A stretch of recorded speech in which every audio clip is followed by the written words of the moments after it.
Hello friends, good morning to all of you. स्वागत है आपका अपने YouTube channel the study circle में।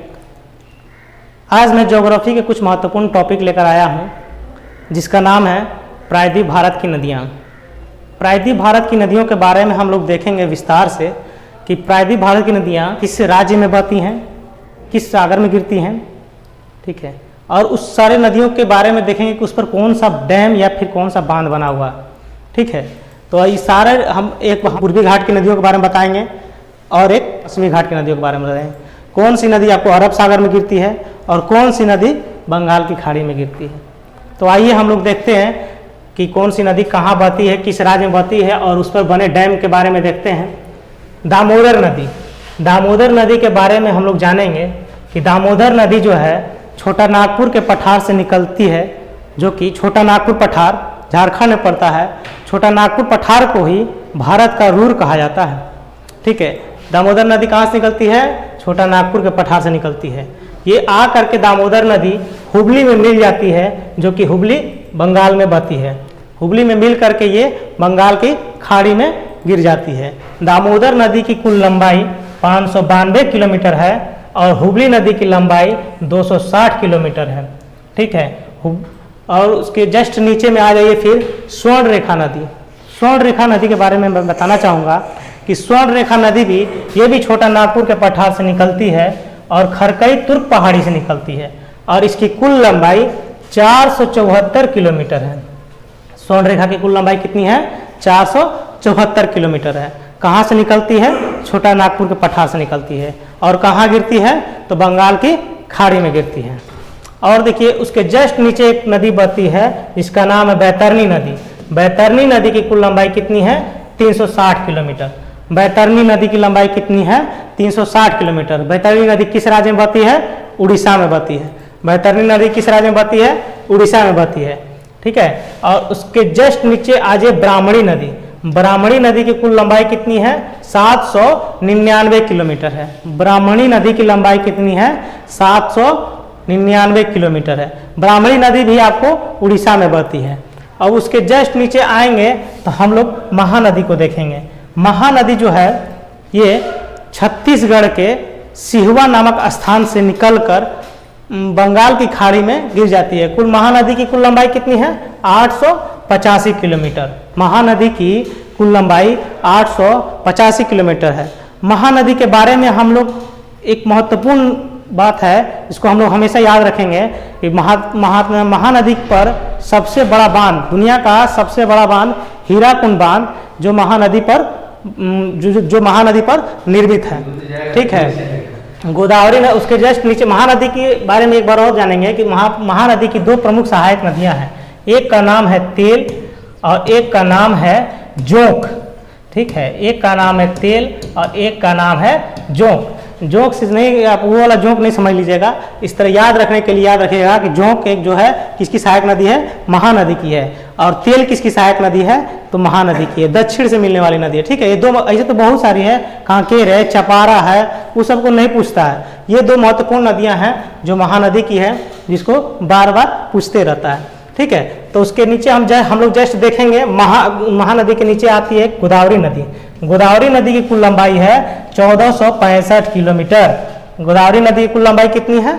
1465 किलोमीटर। गोदावरी नदी जो है महाराष्ट्र में एक नासिक जिला है। महाराष्ट्र के नासिक जिला से त्र्यंबकेश्वर नामक स्थान से त्र्यंबक की पहाड़ी से निकल करके आपको बंगाल की खाड़ी में गिर जाती है। गोदावरी नदी जो है आपको नासिक के त्र्यंबक पहाड़ी से निकल करके आपको 1465 किलोमीटर की कुल दूरी तय करते हुए आपको बंगाल की खाड़ी में गिर जाती है। ये दक्षिण गंगा कहा जाता है। गोदावरी नदी को क्या कहा जाता है? दक्षिण गंगा कहा जाता है। लेकिन दक्षिण की गंगा बोलेगा तो कावेरी, लेकिन दक्षिण गंगा बोलेगा तो गोदावरी कहा जाता है। यह प्रायद्वीप भारत की सबसे बड़ी लंबी नदी है। कौन? गोदावरी। गोदावरी की लंबाई कितनी है? 1465 किलोमीटर। गोदावरी की कुछ महत्वपूर्ण सहायक नदियां हैं जिसको हम लोग याद रखेंगे। एक महत्वपूर्ण सहायक नदी है, बहुत सारी है लेकिन एक महत्वपूर्ण सहायक नदी है जिसका नाम है, दक्षिण से मिलती है, उसका नाम है मंजरा। मंजरा, ये बहुत सारे एग्जाम में या फिर बहुत सारे सेट में हमेशा मिलते रहेगा आपको कि दक्षिण से कौन सी नदी मिलती है? मंजरा, ठीक है। और इसे महानदी क्या बोलते हैं? गोदावरी की सहायक नदियां हैं। पहला है उसका नाम है वेनगंगा, वेनगंगा। उसके बाद पेनगंगा, उसके बाद इंद्रावती। वेनगंगा, पेनगंगा, इंद्रावती, दूधना, ठीक है, दूधना, पूर्णा, ठीक है, दूधना, पूर्णा, ये सब महानदी की सहायक नदी है, ठीक है, इसको याद रखना आपको। गोदावरी नदी के बारे में हम लोग ने देखा, गोदावरी नदी कुल लंबाई कितनी है? 1465 किलोमीटर है। गोदावरी नदी की लंबाई कितनी है? 1465 किलोमीटर। गोदावरी नदी निकलती कहाँ से है? गोदावरी महाराष्ट्र के नासिक जिले से त्र्यंबक नामक पहाड़ी से निकलती है, ठीक है। और गोदावरी नदी जो है आपको राजमुंद्री के पास डेल्टा बना करके आंध्र प्रदेश में राजमुंद्री के पास डेल्टा बना करके आपको बंगाल की खाड़ी में गिर जाती है, ठीक है। ये रहा महानदी। महानदी के जस्ट नीचे एक बोलते हैं गोदावरी नदी के जस्ट नीचे हम लोग पढ़ेंगे कृष्णा। कृष्णा नदी जो है ये भी महाराष्ट्र के महाबालेश्वर से निकलती है, ठीक है। कृष्णा नदी कहाँ से निकलती है? महाराष्ट्र के महाबालेश्वर से निकलकर आपको बंगाल की खाड़ी में गिर जाती है, जिसकी कुल लंबाई कितनी है? 1400 किलोमीटर है। कृष्णा नदी की कुल लंबाई कितनी है?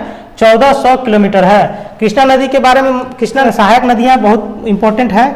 एक का नाम है तुंग और एक का नाम है भद्रा। एक का नाम है तुंग और एक का नाम है भद्रा, ठीक है। ये दोनों मिलकर के बनाती है तुंगभद्रा, ठीक है। एक दक्षिण से मिलने वाली कौन सी है? एक का नाम है तुंग, एक का नाम है भद्रा। ये दोनों कृष्णा में जाकर के मिल जाती है। और कृष्णा की एक सहायक नदी दक्षिण से ही मिलती है, उसका नाम क्या है? हुगली। हुगली, नॉट हुगली। हुगली हम लोग यहाँ पढ़ चुके हैं और यहाँ जो बहती है हुगली है, ठीक है। हुगली, हुबली, हुगली जो है किसकी सहायक नदी है? कृष्णा की है, ठीक है। और अब हम लोग पढ़ेंगे कि आपको ऊपर उत्तर से आती है एक नदी है, उसका नाम है कोयना, उसके बाद वेना, ठीक है। कोयना वेना किसकी सहायक नदी है?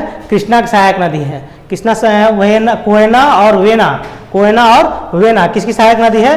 कृष्णा की सहायक नदी है। तो ये कृष्णा की सहायक नदियाँ थी।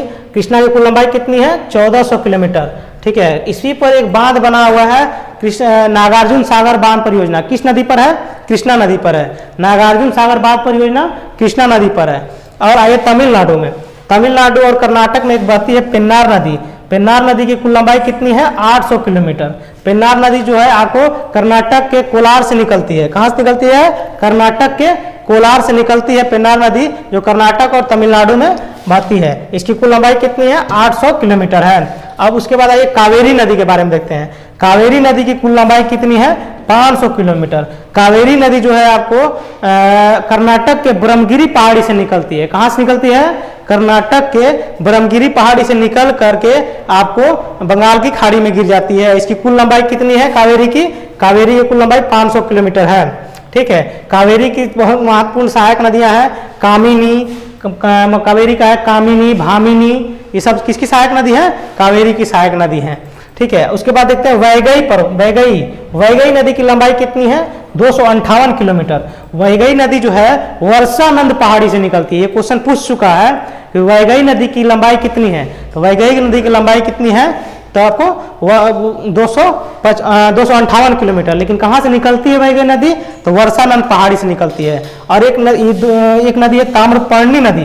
ताम्रपर्णी नदी कहाँ बहती है? तमिलनाडु में बहती है, जो बंगाल की खाड़ी में गिर जाती है। इसकी कुल लंबाई कितनी है? 128 किलोमीटर। तो ये हमने पूर्वी घाट की नदियों के बारे में हमने देखा। हम इसके अगले वीडियो में देखेंगे पश्चिमी घाट की नदियों के बारे में।